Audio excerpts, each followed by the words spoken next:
Aleluya. Dios es bueno. Todo el tiempo. Todo el tiempo. Dios es bueno. Amén. Vamos a continuar. Vamos a comenzar declarando. Tomen sus Biblias. Vamos a declarar. Esta es mi Biblia. Esta es mi Biblia. Es la palabra de Dios para mi vida. Es la palabra de Dios para Es mi Dios vida. hablándome a mí. Es Dios hablándome a mí. Yo soy todo lo que Él dice que soy. Yo soy todo lo que Él dice que soy. Tengo todo lo que Él dice que tengo. Tengo todo lo que Él dice que tengo. Puedo hacer todo lo que Él dice que puedo hacer. Puedo hacer todo lo que Él dice que puedo hacer. Yo soy la justicia de Dios en Cristo. Yo soy la justicia de Dios en Cristo. Soy la luz de este mundo. Soy la luz de este mundo. La sal de la tierra. La sal de la tierra. Real sacerdocio. Real sacerdocio. Nación santa. Nación santa. Pueblo adquirido por Dios. Pueblo adquirido por Dios. Para anunciar anunciar las virtudes las virtudes de aquel que me llamó de aquel que me llamó de las tinieblas de las a tinieblas su luz admirable. a su luz admirable. Soy un hijo de Dios. Soy un hijo de Dios. Soy la respuesta de Dios Soy la respuesta de Dios a la oración de mucha gente. a la oración de mucha gente. La creación entera La creación entera gime gime esperando mi manifestación gloriosa. esperando mi manifestación En mi gloriosa. boca está el poder de la vida y de la muerte. En mi boca está el poder de la vida y de la muerte. Me hablaré palabras de vida Me hablaré palabras de vida y no de muerte, y no de muerte, de riqueza, de riqueza no de pobreza, y no de pobreza, de salud de salud y no de enfermedad, y no de enfermedad. porque hay milagros en mi boca. Porque hay milagros en Tengo mi boca. miles de ángeles Tengo miles de a mi ángeles disposición, a mi disposición, esperando mis órdenes esperando mis órdenes para actuar. para actuar. He sido sellado He sido sellado con el Espíritu Santo con el Espíritu Santo de la promesa. de la promesa. El que levantó de los muertos a Jesús El que levantó de los muertos a Jesús mora en mí mora en mí y me perfecciona cada día. y me perfecciona cada día. Hoy voy a recibir en mi corazón Hoy voy a recibir en mi corazón la preciosa, la preciosa, siempre viva, siempre viva, fructífera y fructífera poderosa y semilla poderosa semilla de la palabra de Dios. de la palabra de Dios. Mi mente está alerta, Mi mente está alerta, mi corazón está dispuesto. mi corazón está dispuesto. Nunca más seré el mismo. Nunca más ser el mismo. Nunca, Nunca, nunca, nunca, nunca más nunca más seré el mismo. ser el mismo. Amén. Amén. Romanos capítulo 3. Recordamos que habíamos estado señalando que en los primeros capítulos de Romanos básicamente se acusa a todo hombre, sea cual sea su condición, de estar en la misma posición delante de Dios. Judío, griego, esclavo, libre. Primero nos menciona a la gente torpe, luego a la malvada, a los religiosos. Todos al final le han fallado a Dios, todos. Y hasta aquí va quedando claro algo, porque habíamos estado viendo ya a los judíos con la ley, y algo que vamos a encontrar más adelante en otras epístolas y en este mismo libro de Romanos, y es el error que cometen las personas hasta el día de hoy de querer acercarse a Dios a través de su desempeño, a través de las obras de la ley. Cuando la palabra nos dice claramente que por medio de las obras de la ley ninguno se justifica para con Dios, ninguno será salvo. Porque la ley lo que hace es simplemente darnos un diagnóstico. O sea, la ley es el doctor que te va a hacer los análisis, te va... todo, un chequeo completo, ¿no? Peso, medida, análisis de sangre, de todo. Y te da el diagnóstico, ¿no? Esto es lo que tú tienes, este es tu problema, de esto te vas a morir. Nada más. Pero la ley no te cura, no te trata, no te manda no te receta nada. La ley simplemente te da el diagnóstico y ya está. La ley sirve para que te enteres de algo, y es que estás perdido y necesitas ser salvado. Y te va a dejar en claro algo también: no te puedes salvar tú mismo, no puedes. Capítulo 3. ¿Qué ventaja tiene pues el judío? ¿De qué aprovecha la circuncisión? Mucho, en todas maneras. ¿Qué ventaja tiene entonces el tener este conocimiento o el mostrar señales externas? Bueno, ¿tiene algún tipo de ventaja? Sí. ¿Tiene alguna ventaja que yo vaya a una iglesia, que me esfuerce por ser una buena persona, que trate de convertirme en un buen ciudadano, que haga cosas buenas? ¿Me sirve de algo? te sirve, pero no te salva. Las buenas obras sirven, claro, sirven, pero no salvan. No alcanzan para salvarnos. O sea, si nosotros estamos pensando en la teoría de la balanza, que Dios va a poner en un lado mis obras buenas, mis obras malas, y que al final, si ganan las buenas, pues voy a ser salvo, está frito. Porque Jesús ya mostró claramente cómo va el tema. Oísteis que fue dicho, no matarás, mas yo os digo, cualquiera que se enoja contra su hermano es culpable.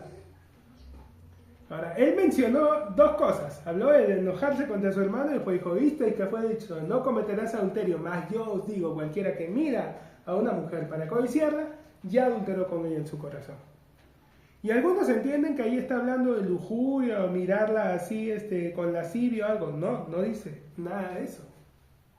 Dice codiciarla. O sea, no, ni siquiera es que la esté mirando con una intención totalmente mala. La puede estar mirando como, yo quiero que esta sea mi esposa, porque, bueno, la estás codiciando. Ya.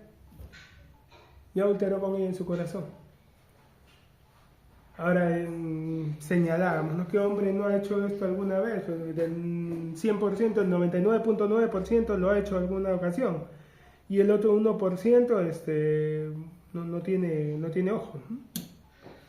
Y las mujeres, ¿cuál no se enojó o supuso? Porque se apoya mucho, es que no, las mujeres tenemos un sexto sentido, hermano. Nosotras nos damos cuenta, sí, bastante, ¿no? Hay enormes testimonios de cuán bien les va con ese sexto sentido. Pero se adelantan a sacar conclusiones. No, es que ya sé lo que me hace. Cualquiera que se enoja contra su hermano, y se enojan porque sacan conclusiones apresuradas, y ya está, ya lo mataste. Entonces, en esos dos que mencionó Jesús, ya toda la humanidad quedó fuera. Ya los puso a todos en posición de pecado. Solo con esos dos. Entonces no es ¿qué tanto me puede esforzar Dios? Simplemente estoy perdido. Y es la posición de todo ser humano. ¿De qué aprovecha? Pues, ¿qué ventaja tiene el ser judío? ¿De qué aprovecha la circuncisión? Mucho, en todas maneras. Primero, ciertamente que les ha sido confiada la palabra de Dios. Ahora, ¿de qué me sirvió entonces? ¿De qué sirve que yo vaya a la iglesia de niño? ¿De qué sirve que me instruyan en la palabra? Si al final en algún momento voy a defraudar a Dios. ¿Es que te sirve? Sí, no para ser salvo, pero te sirve para ti mismo. Porque de oír la palabra desde joven, la Escritura instruye al niño en su camino y aun cuando fuere viejo no se apartará de él, te va a evitar un montón de problemas en la vida. Por más que te puedas equivocar y sí, de todas maneras vas a fallar y todo, pero te vas a salvar de unas que... Pero claro, no te hace salvo. Te puede salvar de un montón de dificultades, pero no es que te salva para ir al cielo.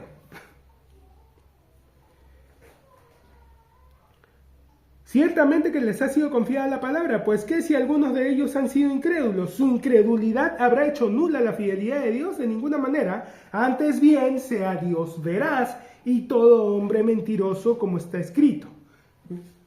Esto a mí, como digo, es que lo encontré, se me grabó. Antes bien sea Dios veraz y todo hombre mentiroso. Quiere decir que si tengo que elegir entre lo que me dice una persona, sea quien sea, y lo que me dice Dios, yo sé que lo que Dios me dice es verdad.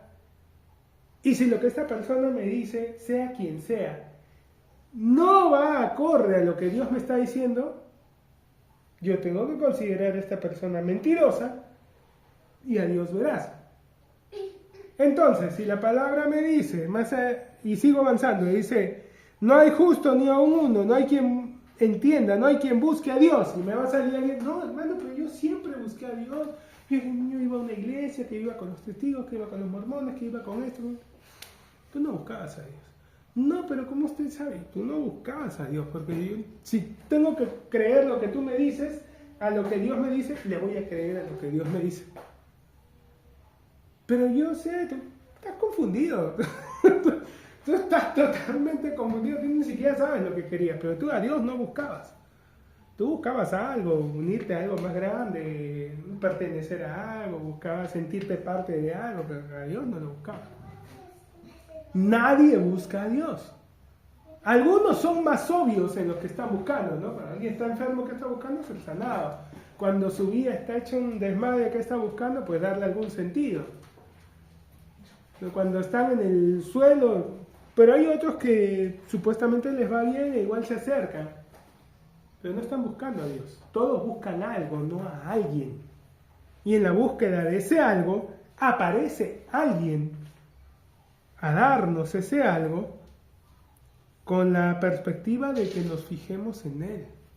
Esa es la forma de obrar de Dios, esa es la manera en que trabaja. Entonces, si estamos pensando en nosotros, no, yo no me voy a acercar a Dios por interés, hermano. Yo le he fallado, pero cuando esté bien voy a regresar. Eso es como decir, cuando esté sano voy a ir al doctor. O sea, ¿ya para qué? Vas porque necesitas. Nadie busca a Dios. Todos lo buscan por interés. No, pero tú quieres ser el unicornio especial que no busca a Dios por interés. No existe tal cosa. Todos lo buscamos por algún interés. De nuevo, unos más obvios que otros, pero al final de cuentas todos son una sarta interesados. ¿Y a Dios le molesta eso? No. Está dentro de su plan. ¿Por qué seguían las multitudes a Jesús? ¿Porque les encantó el sermón del monte? ¿Por eso lo seguían? No lo seguían por eso. Todos sabemos por qué lo seguían. No necesitamos ni especularlo. La misma palabra nos dice por qué lo seguían.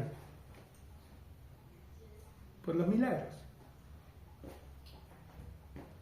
Le traían a sus enfermos para que lo sane. Y ni hablar cuando multiplicó los panes y los peces. Porque ya no se le despegaban, esperando que lo vuelva a hacer. Y ahí él tuvo que dispersarlos, ¿no? Con una sola frase. Toda esa multitud que estaba ahí esperando de nuevo multiplicación de panes y peces, entonces le dijo, el que no come mi carne y no bebe mi sangre no es digno de mí. Y entonces todos se escandalizaron y se fueron. Porque en ese tiempo, en algunos pueblos, sí tenían la costumbre de comerse al maestro, al erudito, al guerrero, los pueblos algunos pueblos en Alemania tenían esa costumbre. En África también sabemos que había eso, pero bueno. Al líder, al iluminado, al guerrero, al potente, para que su esencia permaneciera en los demás miembros de la tribu, se lo comían. Era su costumbre, era una costumbre pagana, ¿no? Ellos creían de que de esta forma algo de esa sabiduría, de ese poder, de esa fuerza iba a estar en ellos, y se lo comían. Y entonces cuando Jesús dijo, el que no come mi carne, no bebe mi sangre, no es digno de mí, ninguno de los que estaban ahí lo tomó en sentido figurado. Todos empezaron, este tipo se ha vuelto loco, ¿qué le pasa? Y se fueron. Y solamente se quedaron los discípulos. Jesús volvió y los mira y dice, ¿ustedes que también se van a ir como los otros? Y ahí es que Pedro le dice, no, maestro, ¿dónde iremos? Solo tú tienes palabras de vida eterna. Pero lo seguían por interés. Ya ni hablar de los apóstoles, ¿no? De los discípulos. Ya vimos que Juan y Jacobo estaban pidiéndole sentarse a su derecha y a su izquierda.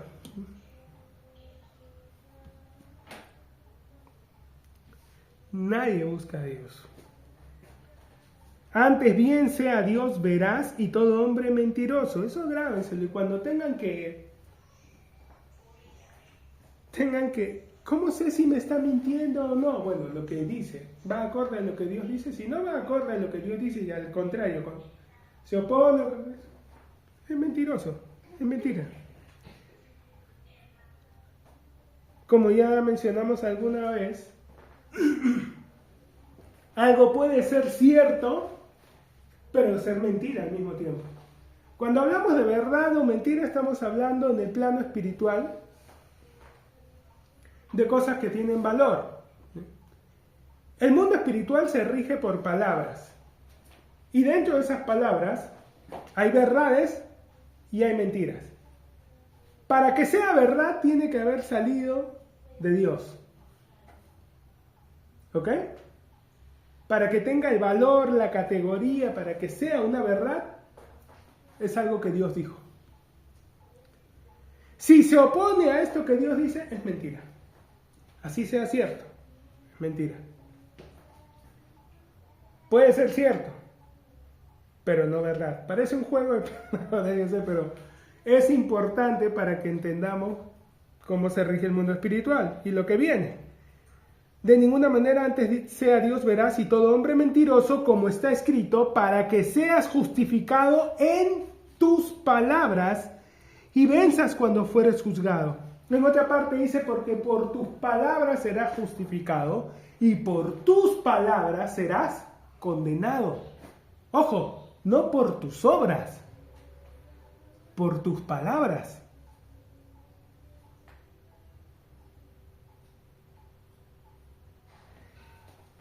Humanamente hablando, la gente dice, no, las obras antes que las palabras, pero en el mundo espiritual pesan más las palabras que las obras. ¿Y por qué, hermano? Porque todo lo que se ve fue hecho, fue creado por medio de palabras. Porque las acciones van a ser consecuencias de la palabra. Las palabras son las que marcan el rumbo. En el mundo espiritual pesan más las palabras que los hechos. Para que seas justificado en tus palabras y venzas cuando fueres juzgado. ¿Y por qué es importante tener esto en cuenta? Porque ahí es donde entra el plano de la fe, la certeza de lo que se espera, la convicción de lo que no se ve, llamar las cosas que no son como si fuesen. Y ahí es donde mucha gente, como no entiende cómo se mueve el mundo espiritual, no, pero no puede ser tan fácil, pues entonces uno se pasó la vida haciendo esto y después porque un día habla y ya, todo se arregló. Y sí. Y sí. No. Y ejemplos en la palabra tienes montones. Uno de los más fáciles es el ladrón de la cruz, toda la vida dedicado al crimen, no hizo ni una obra, nada para redimirse, nada. Estaba muriendo porque había sido atrapado infraganti y todo, pero ¿qué lo salvó? ¿Alguna buena obra que hizo? Señor, acuérdate de mí cuando estés en tu reino. De cierto te digo, hoy estarás conmigo en el paraíso. Sus palabras. No que fue como saqueo y restituyó y devolvió 4 veces más, no hizo nada. Solamente, Señor, acuérdate de mí cuando estés en tu reino. Hoy estarás conmigo en el paraíso. Y tienes un montón de ejemplos así. Para que seas justificado en tus palabras y venzas cuando fueres juzgado. Y si nuestra injusticia hace resaltar la justicia de Dios, ¿qué diremos? ¿Será injusto Dios que da castigo? Hablo como hombre. Señalamos, es que Dios no castiga, Dios corrige. Pero él está hablando como hombre, ¿no? Para que se entienda. ¿Será injusto Dios que da castigo? En ninguna manera. De otro modo, ¿cómo juzgaría Dios al mundo? Pero si por mi mentira la verdad de Dios abundó para su gloria, ¿por qué aún soy juzgado como pecador? ¿Y por qué no decir, como se nos calumnia y como algunos cuya condenación es justa afirman que nosotros decimos, hagamos males para que nos vengan bienes? Bueno, entonces, ¿qué está diciendo, hermano? Que donde abunda la maldad, sobreabunda la gracia. Sí, entonces es fácil, pues. ¿Queremos más gracia en el mundo? Sí. Hagamos más, que abunde la maldad para que haya más gracia. No es eso lo que está diciendo. Esa es una falacia. Es entender mal. Pero algo que quiero que vayan dándose cuenta. Pablo estaba hablando de la gracia Y la gente solía malinterpretarlo y llegar a esa conclusión. Hermano, entonces, ¿qué está diciendo? ¿Que podemos hacer lo que sea y Dios nos perdona y ya no pasa nada? Y es algo que va a pasar seguido cuando tú estás hablando de la gracia. Que la gente pueda malinterpretarlo, que el cerebro humano llegue a esas conclusiones, está dentro del presupuesto. Ahora, ¿qué tan seguido ocurre ese tipo de confusiones en ciertas iglesias? En algunas no ocurre nunca esa confusión. Y ese será un buen o un mal síntoma. Porque a Pablo le pasaba seguido. Y él estaba hablando de la gracia, estaba predicando el evangelio, la gracia sin adulterar, el evangelio puro. Y constantemente lo malinterpretaba. Si no te están malinterpretando en alguna ocasión, si no tienes que aclarar estos puntos porque la gente dice, oye, entonces ¿qué me está diciendo? Probablemente no está hablando de la gracia. Estás hablando cualquier cosa, seguramente bíblica, pero no la gracia. Y el tema es, a nosotros se nos mandó y se nos encomendó algo muy puntual. Ir y predicar el evangelio a toda criatura. Buenas noticias. Tan buenas que no parecen ciertas, pero lo son. Eso significa evangelio. Si no están predicando buenas noticias, que Dios se ha reconciliado con el mundo por medio de su Hijo, si no estamos dando esa palabra, si estamos diciendo, arrepiéntanse.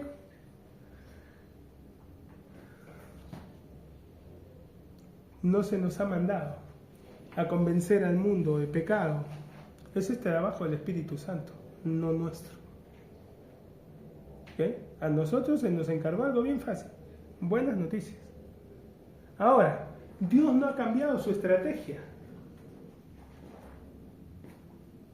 Y Jesús lo dijo claramente, el que en mí cree las obras que yo hago, Él las hará también, y aún mayores hará, porque yo voy al Padre. En el plan de Dios estaba que el Evangelio no sean solamente palabras. Y Pablo lo dijo en la carta a los Corintios, no me avergüenzo del Evangelio porque es poder de Dios para salvación a todo aquel que cree. El Evangelio no son solamente palabras. Jesús hablaba, enseñaba y después sanaba, hacía milagros. Ese siempre fue el plan de Dios, que las cosas sean así. Que se hable de su amor, de su bondad, pero que se manifieste, que se demuestre.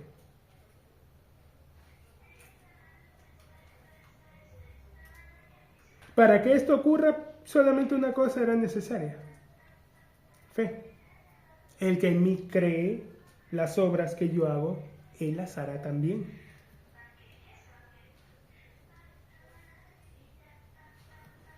¿Cuál es el requisito? Estar totalmente consagrados en ayuno y oración, hermano. Creer. Solamente es creer. Hay un paralelo que podemos hacer. Jesús hizo muchos milagros y en muchos de ellos señaló que se habían dado por la fe de las personas. En muchos fue la fe de Jesús mismo. Pero hubo otros tantos que fue la fe de las personas que lo recibieron. Conforme a tu fe te sea hecho. Ve y como has creído. A varios le dijo así. Era por lo que ellos habían creído. La mujer del flujo de sangre fue su fe. Pues Jesús ni enterado estaba. Cuando lo tocó recién dijo. Ahora, en la mujer del flujo de sangre, que algo rapidito, no lo vamos a estudiar ahorita, ¿ya? Pero porque decía, ¿no? Si tan solo tocar el borde de su manto, no lo pensaba, lo decía, lo hablaba. Y cuando fue y tocó, ¿qué pasó? Se sanó. Si tocar solamente el borde de su manto, seré sana. Fue, lo tocó y se sanó. Y Jesús de ahí le dijo, conforme a tu fe. Pero hay dos personas, solamente dos, a los que Jesús les alaba la fe. O sea, no solo les dice que es gracias a su fe, sino que se las aplaude. La mujer sirofenicia y el centurión romano. La mujer va y se presenta, ¿no? Hijo de David. Ahora, ella no era de Israel. Así que el hijo de David no le cabía, ella no tenía nada que ver con Israel. ¿Por qué le dijo hijo de David? Sí, lo habría escuchado por ahí, ¿no? Habría escuchado a Bartimeo que hijo de David, alguien lo escuchó así, fue y se le presentó, hijo de David, ten misericordia de mí. Eso siguió. Los discípulos también, dile que se calle, nos está molestando. Al final viene y se postra delante de él. Adoró. Jesús le dijo, no está bien tomar el pan de los hijos, pan de la mesa y dárselo a los perros. Sí, Señor, pero aún los perros comen las migajas que caen de la mesa. Mujer, grande es tu fe. Ve y como has creído te sea hecho. El centurión romano, ya se los dije alguna vez. El criado al que amaba mucho. En las películas, en las series pasan de que probablemente ese criado era su hijo, era algo suyo. Esta palabra, el criado al que amaba mucho, esa palabra amaba no es ágape, no es filios, es eros. Hay tres palabras que se traducen amor en la escritura. Ágape, filios y eros. Ágape, el amor de Dios, el amor perfecto. Filios, el amor del padre hacia el hijo, el amor de hermanos. Eros, el amor de pareja. Bueno, en la escritura dice que el criado al que amaba mucho, dice el criado al que eros mucho. O sea, parece que el criado era pareja del centurión. En los romanos eso no era raro. Los romanos habían heredado la cultura de los griegos y para ellos relaciones homosexuales no eran condenadas como en Israel, lo sacaban y lo apedreaban. Pero entre los romanos era normal. Que ellos tenían su discípulo, su segundo, y que al mismo tiempo fueran amantes, era normal. Y este tipo no se le acerca a Jesús. Vienen y el pueblo le dice, mira, él es justo que hagas, él nos ha ayudado, él ha hecho muchas obras para nosotros. Y dice, bien, tengo a mi criado que está gravemente enfermo. Y dice, bien, iré a casa y lo sanaré. Entonces, dice, Señor, no soy digno que entres bajo mi techo. Solamente da la orden. Di la palabra. Yo soy hombre bajo autoridad. Y tengo bajo mi autoridad a un criado y le digo, ve, y él va. Ven y viene, hace esto y lo hace. Y Jesús le dice, ni aún en Israel he hallado tanta fe. Este tipo lo ha entendido. Y el tipo lo había entendido. Solo di la palabra y mi criado va a sanar. Se daba cuenta cómo funcionaba. ¿Por qué? Porque él vivía bajo esas normas. A él le mandaban un mensaje, no necesitaba que venga el emperador a decírselo. Venía un mensajero y le decía, te están mandando a hacer esto, y más le valía hacer caso. Sí, su vida dependía de obedecer una orden. Yo, lo que había escuchado de Jesús, dijo, yo sé cómo lo haces. Ya me contaron, ¿no? Sé que di la palabra nada más y mi criado se va a sanar. Ni en Israel he visto tanta fe. Ahora, ojo, no estaba hablando de en ese momento, siempre. Hubo gente que creyó en él, pero no que llegó a entender esa esencia, el principio, cómo funcionaba. Dijo, ni aún en Israel he hallado tanta fe. Ahora, la sirofenicia y el centurión. ¿Qué tenían de común los dos? Una era mujer, el otro era hombre, uno tenía poder, la otra probablemente no. ¿Pero qué tenían de común? Ninguno de los dos eran judíos. Ninguno tenían argumentos en su mente de por qué Jesús no los iba a escuchar o por qué ellos tenían que estar enfermos pagando por algún pecado o alguna cosa. Ambos simplemente habían oído que este hombre sanaba enfermos y fueron y recibieron. Pidieron y recibieron. ¿Cuál es el gran problema con muchos creyentes? que les han llenado la mente de por qué tienen que enfermarse, por qué tienen que ser pobres, por qué les tienen que pasar cosas malas. No, es que tú pecaste. Ahora, prepárate porque el enemigo va a venir a atacarte. Y se dejan enfermar, y se dejan robar, y se dejan destruir, porque el diablo viene a robar, matar y destruir. No viene otra cosa. Entonces, como sienten que han fallado y que permiten que Satanás venga y los golpee. ¿Y entonces para qué murió Jesús en la cruz? Pues igual, si igual Satanás iba a poder venir y hacer lo que quisiera, ¿para qué murió él en la cruz? Si nuestra injusticia hace resaltar la justicia de Dios, ¿qué diremos? ¿Será injusto Dios que da castigo? Dios no castiga, Dios corrige. ¿Cuál es la forma de corregir de Dios? Escucha, hijo mío, presta atención. En Proverbios tienes cómo es que Dios quiere corregirnos. Oye, hijo mío, la instrucción de tu padre y no desprecies la dirección de tu madre. Hijo mío, si recibieres mis palabras y mis mandamientos guardares dentro de ti. Esa es la forma en que Dios quiere corregirnos.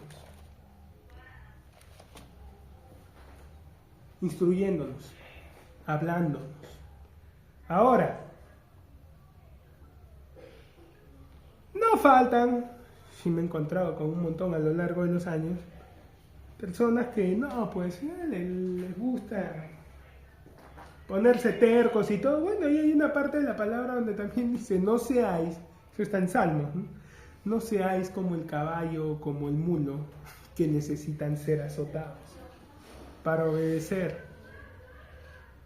Si alguien se quiere poner necio o terco con Dios, recuerdo un hermano que me contaba él como gran hazaña y contento y emocionado que Dios le había hablado, es que le había dicho, tú eres duro, pero yo voy a... Y el hermano me contaba con una sonrisa. Yo estaba escuchando y decía, a mí Dios me dice eso, me aviento a algún puente. Yo no quiero que Él me diga que yo soy duro, que soy terco. Pero este hermano para él era contento. Ya entiendo por qué esta gente permite ciertas cosas.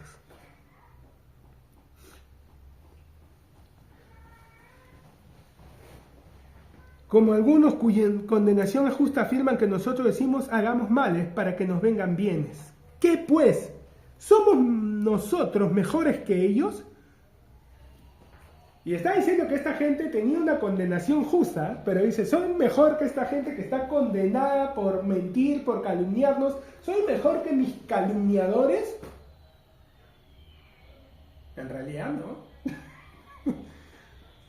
Pero si está diciendo que ellos te calumnian, entonces tú eres la víctima, tú se supone que eres mejor que ellos, ¿no? Pero a la hora de la hora no. ¿Somos nosotros mejores que ellos? En ninguna manera, pues ya hemos acusado a judíos y a gentiles que todos están bajo pecado. Y aquí empieza a citar una parte del Antiguo Testamento, ¿no? Como está escrito, no hay justo ni a uno, no hay quien entienda, no hay quien busque a Dios. Todos, subrayen esa palabra, todos se desviaron, a una se hicieron inútiles. No hay quien haga lo bueno, no hay ni siquiera uno. Sepulcro abierto es su garganta, con su lengua engañan, veneno de áspides hay debajo de sus labios, su boca está llena de maldición y de amargura, sus pies se apresuran para derramar sangre, quebranto y desventura hay en sus caminos y no conocieron camino de paz, no hay temor de Dios delante de sus ojos. Esa es la condición del ser humano sin Dios. Este es el diagnóstico de Dios para con la humanidad. Entonces, si alguien está creyendo que no, pero no puede ser buena persona, no según Dios. Esta es la forma como Él ve a todos. Pero sabemos que todo lo que la ley dice, lo dice a los que están bajo la ley, para que toda boca se cierre y todo el mundo quede bajo el juicio de Dios. Entonces, ¿estás entendiendo que no te conviene estar bajo la ley? Que no te conviene acercarte a Dios de esa forma, por esa ruta. ¿Sabe qué se trata aquí? De que tienes algo que ha sido sugerido por muchos como una ruta para acceder a Dios, que es la ley, pero en realidad la ley no es una ruta para acceder a Dios. La ley simplemente te acerca a saber que necesitas un Salvador. La ley es el ayo, el maestro que te prepara, te alista, te cambia, te da de comer, te viste y te pone en manos del Señor de la casa. Pero la ley en sí no es tu padre, simplemente es el que te está cuidando y llevando hasta allí. Pero el que te va a instruir, el que te cría, el que te ama, el que realmente te alimenta y todo, tu padre, la ley lo que hace es dejarte ahí frente a él.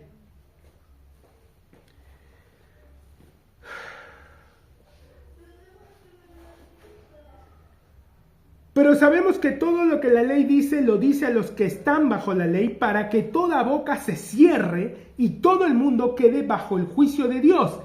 Y si no lo entendieron, aquí ya lo dice claramente, ya que por las obras de la ley, ningún ser humano será justificado delante de él, porque por medio de la ley es el conocimiento del pecado.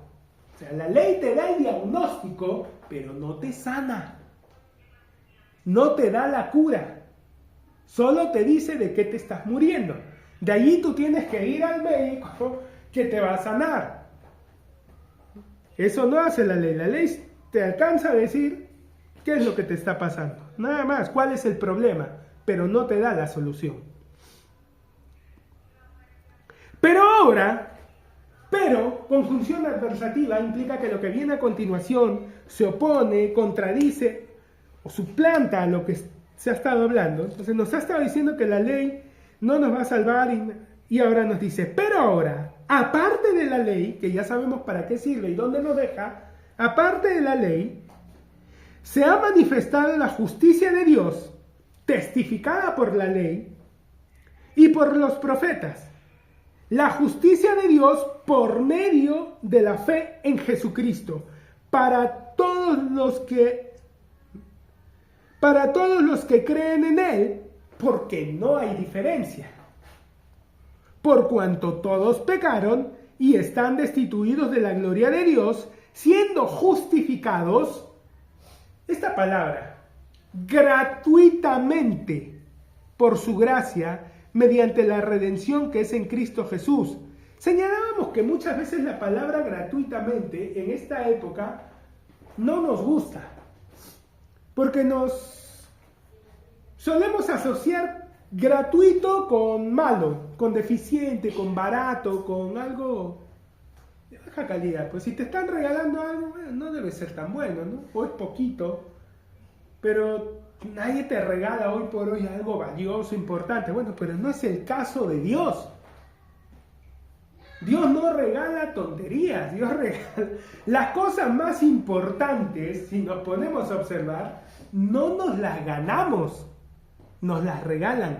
La vida es un regalo. ¿Qué mérito haces para vivir? Ninguno. ¿Qué mérito hiciste? ¿Ganaste la carrera hacia el ovario siendo el esperma más veloz? Ese fue tu mérito. No hemos hecho ningún mérito para estar vivos. La vida es un regalo. Durante la pandemia del COVID, la gente se enteró cuánto cuesta respirar un día. ¿Se acuerdan? ¿Cuánto salía? ¿Cuánto era lo que gastaban para tener a una persona con un balón de oxígeno todo el día? Más de 500 soles, ¿no? De repente eran 1000, no me acuerdo. Pero era caro. Era carísimo. ¿Cuántas personas podrían pagar eso? Del 100% de la población, ¿cuántos podrían pagar eso? O sea que ni el 10% podría darse el lujo de pagar respirar diariamente. Y aparte comer y otras cosas, solo respirar. ¿Cuántos podrían pagar eso? Y lo hacemos gratis. Las cosas más valiosas, más importantes, no nos las ganamos. Son regalos. Dios no regala tonterías. Dios, todo regalo que da es valiosísimo, es indispensable, es vital. Por eso lo regala. Su Espíritu Santo es un regalo. ¿Alguien podría comprarlo? Cuando Simón el mago quiso comprarlo, ¿qué le pasó? Pedro le estaba desatando muerte. Dijo, quería pagarles para que le den ese don. Ruega al Señor porque... ya está. Las cosas más valiosas e importantes no las compras. Son regalos. O sea, cuando Dios regala algo, hoy en día cuando nos dicen que algo es gratis, seguro debe ser malo, bueno, es para probar un poquito, para que después compres lo más grande. No. Si es un regalo, entiende, cuando viene de parte de Dios, si es un regalo es porque jamás podrías comprar. Si es un regalo es porque es súper valioso y porque lo necesitas, por eso te lo regala. No es algo de lo que tú puedas prescindir. No es algo que tú puedas decir, bueno, puede que sí, no me puede servir para esto, por si acaso. No, es vital. O sea, si te lo estás regalando es porque sin eso no vas a poder. Los dones del Espíritu, los regalos del Espíritu son vitales. Son vitales para poder ser testigos. Muchas personas quieren dar testimonio sin esos dones. Buena suerte con eso. Los dones son justamente para que el testimonio sea eficaz. ¿En qué sentido? No sean solo palabras. Las palabras vayan respaldadas con el poder. Siempre funcionó así el Evangelio desde sus inicios. Dios nunca cambió el plan. No, ahora vayan, sigan discipulados. El Evangelio no es una terapia de modificación de la conducta. Es poder de Dios para salvación. ¿Ok? No es, vamos a hacer que la gente se vuelva buena. Miren, aunque la mona se vista de seda, mona se queda. La carne no se hace cristiana. La carne es carne. Y si quieres saber qué es lo que hay en la carne, léete Gálatas. Manifiestas son las obras de la carne, que son ayuno, oración. No. Adulterio, fornicación, inmundicia, lascivias, pleitos, celos, iras, contiendas, disensiones. La carne no se vuelve cristiana, la carne siempre va a tener potencialmente eso. Por eso Pablo decía, yo golpeo mi cuerpo y lo pongo en servidumbre.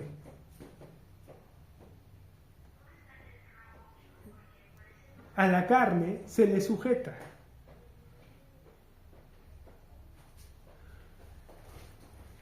Más adelante vamos a leer aquí mismo, pero lo voy a mencionar porque entra a colación, ¿no? Os ruego por la misericordia de Dios que presentéis vuestros cuerpos en sacrificio vivo, santo, agradable a Dios, que es vuestro culto racional, que es vuestro verdadero sacerdocio. No os conforméis a este siglo, no te adaptes a este sistema, sino transformaos por medio de la renovación de vuestro entendimiento para que comprobéis. Entonces, ¿qué es lo que haces con tu carne? La sujetas y tu mente la renuevas. Eres transformado cuando tu entendimiento es renovado a través de la palabra. Así funciona. Tomas decisiones basado en lo que sabes que te conviene, que es bueno.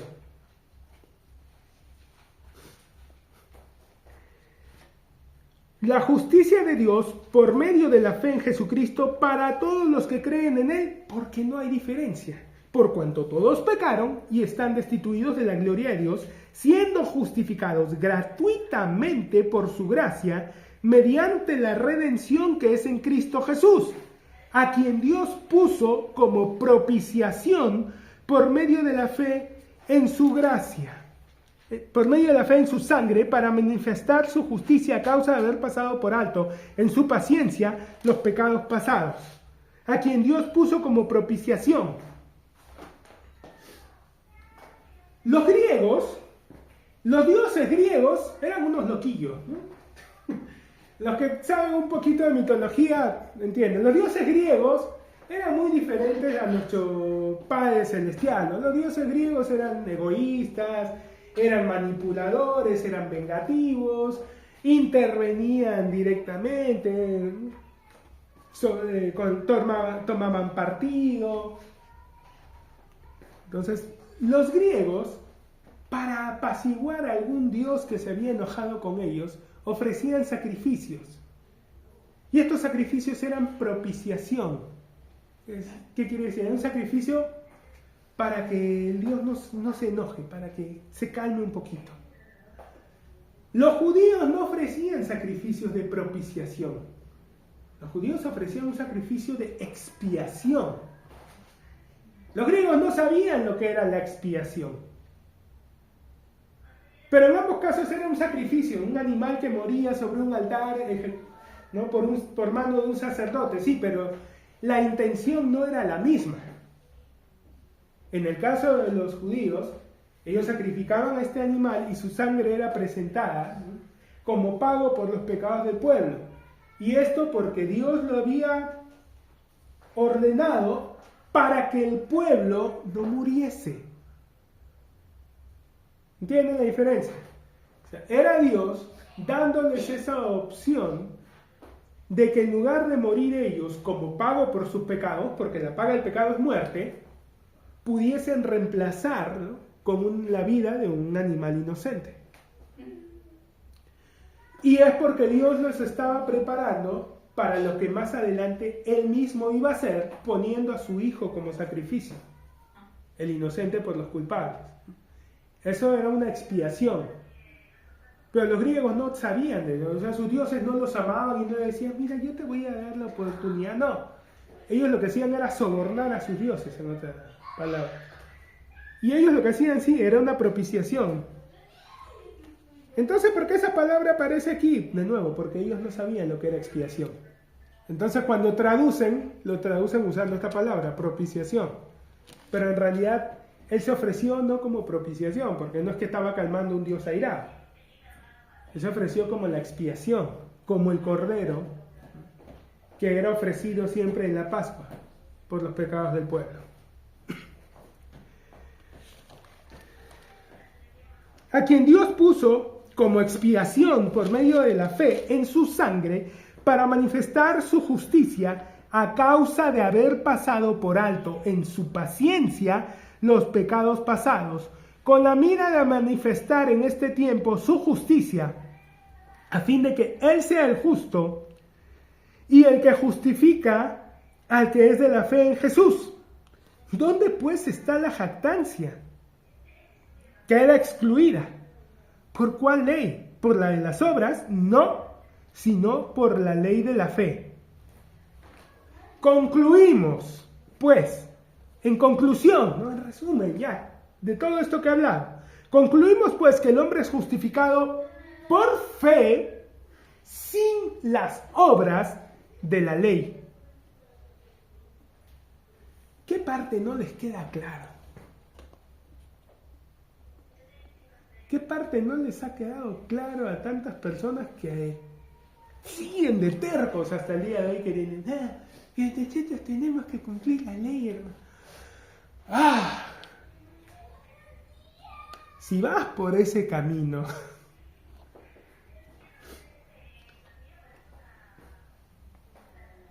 vas a encontrar lo que la palabra te está anticipando. No te vas a acercar a Dios, te vas a alejar de Él. Parece que te acercas, pero en realidad te alejas.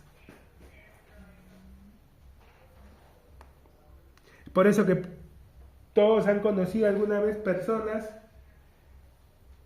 que años han estado ahí en la iglesia sirviendo, no se perdían un culto, estaban en media hora antes que todo, se quedaban media hora después, los encontraban ahí arrodillados adelante, orando. Decías, qué hermano tan consagrado, qué espiritual. Un día faltó este hermanito, pasaron 2 semanas, no vino, pasaron 3, un día te lo encuentras por la calle y lo encuentras peor que antes de venir a la iglesia. Mano, ¿qué le pasó? Bueno, sí. Yo me encontraba a lo largo de la vida con un montón de ex cristianos, según ellos, ¿no? Yo antes era cristiano. Preguntarme, ¿cómo hiciste, ¿no?, para dejar de serlo? Por lo que yo veo en la palabra es imposible, pero, o sea, cuéntame tú, ¿dónde saliste más poderoso que Dios, ¿no? Y personas que no han entendido y han creído que su identidad en Cristo es por su desempeño. Y esto no es así. Ahora, hermano, ¿estás haciendo apología al pecado? No. Pero todo tiene su razón de ser. Y si Dios es tan enfático en el tema de que somos justificados por fe, sin las obras de la ley, ¿por qué creen que hace tanto énfasis en ello? ¿Porque quiere que nos vayamos al pecado? ¿Hagamos males para que nos vengan bienes? No. Obviamente no es esa la razón.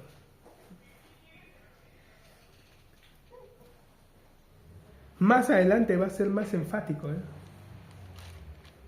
Ni la vida, ni la muerte, ni lo alto, ni lo profundo, ni lo presente, ni lo porvenir, ni ninguna cosa creada nos podrá separar del amor de Dios en Cristo Jesús. ¿Por qué? Justamente por eso, porque no quiere que nada, que el enemigo tenga ninguna rendija, ningún lugar por donde meter la cola y por donde querer apartarnos de Dios. Porque el enemigo es astuto y él nunca ha cambiado su forma de trabajar. Tienta a las personas, las hace caer y una vez que caen, no es que se quede allí. Después que la gente cae, viene el desgraciado y empieza a acusarlos. O sea, los tentó, los hizo caer y después viene y los acusa. ¿Cómo es posible que hayas esto? ¿Qué? ¿Y vas a ir a la iglesia? Después de lo que hiciste, esa cara dura, ¿no? ¿Cómo puedes hacer eso? Mira, toda esa gente allí adorando, esos son hijos de Dios. Esa gente que adora y consagrada. Tú, después de lo que has hecho, por favor, ten un poco de vergüenza. ¿Te vas a presentar a Dios así? No, claro, no puedo presentarme porque yo le he fallado. Hay un montón de gente que consumiéndose en la culpa. Justamente por eso es que Dios era tan enfático y quería que nos quede claro y machacar esta idea. No es por obras, es por fe.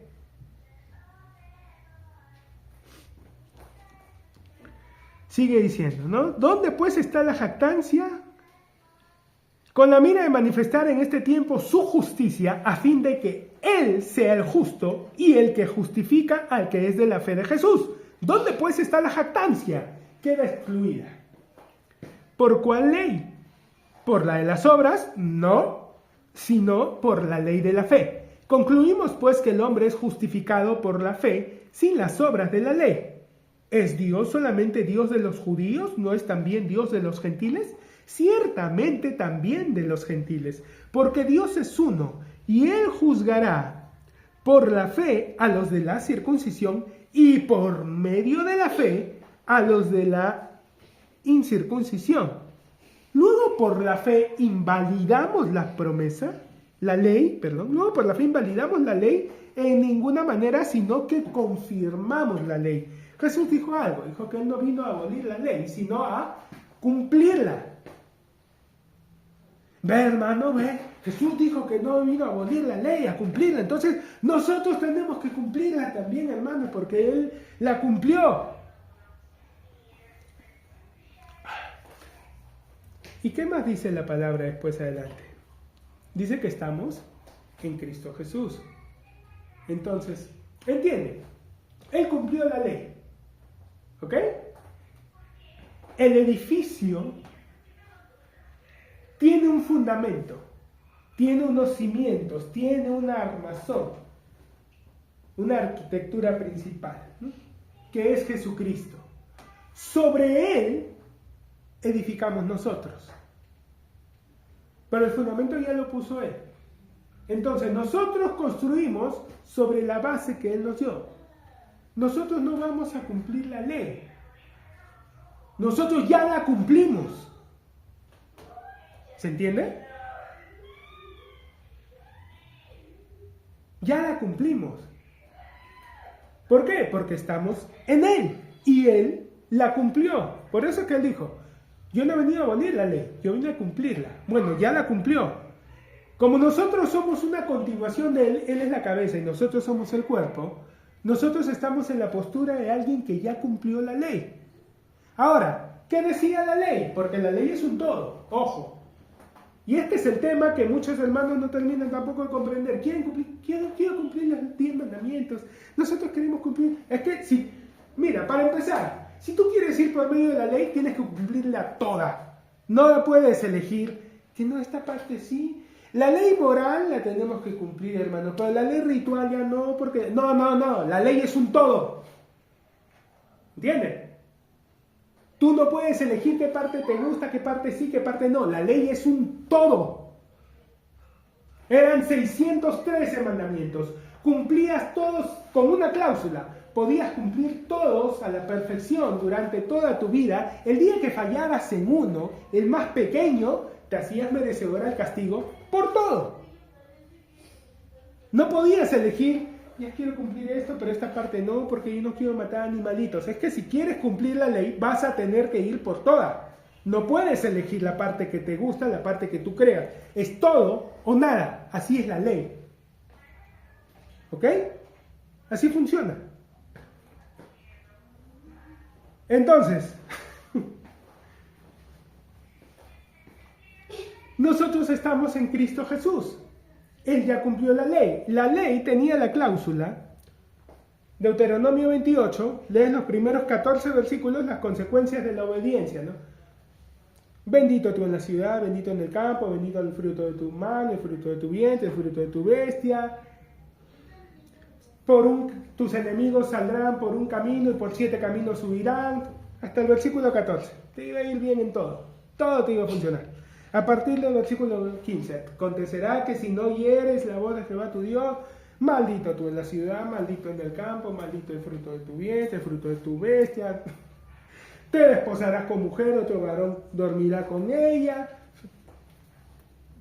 Son como 50 versículos, creo, de puras maldiciones. 14 de bendiciones, un montón de maldición. La palabra dice que Cristo nos redimió de la maldición. Entonces, si nosotros estamos en Él, si nosotros hemos cumplido la ley en Cristo Jesús, ¿qué nos toca? Las bendiciones. Las maldiciones, se produjo un reemplazo de nuevo, recordemos, al que no conoció pecado, por nosotros lo hizo pecado, para que nosotros fuésemos hechos justicia de Dios en Él. Él no solamente ocupó nuestro lugar, Él hizo que nosotros ocupásemos el suyo. El que en mí cree, las obras que yo hago, las hará también y aún mayores hará. Él no solo fue a la cruz ocupando nuestro lugar, Él nos puso en la posición que Él tenía delante de Dios. La vida que hoy vivimos, ¿no? Con Cristo estoy juntamente crucificado. Y ya no vivo yo, mas vive Cristo en mí. Y lo que ahora vivo en la carne, lo vivo en la fe del Hijo de Dios. No en la fe en el Hijo de Dios, en la fe del Hijo de Dios, el cual se entregó por mí. ¿Entienden la diferencia? No en la fe en el Hijo de Dios, o sea, ni siquiera es por mi capacidad de creerle. Aunque yo no lo crea, esto no depende de qué tanto yo sea capaz de creer, esto depende de lo que Él creyó. Vio el fruto de la aflicción de su alma y quedó satisfecho. Él creyó. La vida que yo tengo hoy es porque Él creyó. Creyó en mí. Creyó en ti. Creyó en que podías tomar su lugar.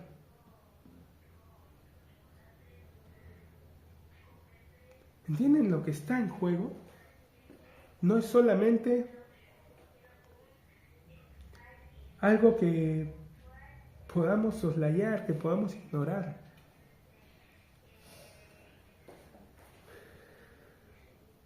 Por la fe invalidamos la ley en ninguna manera, sino que confirmamos la ley. Por hoy vamos a dejarlo ahí. La próxima semana ya entramos a lo de Abraham. Continuamos la próxima semana.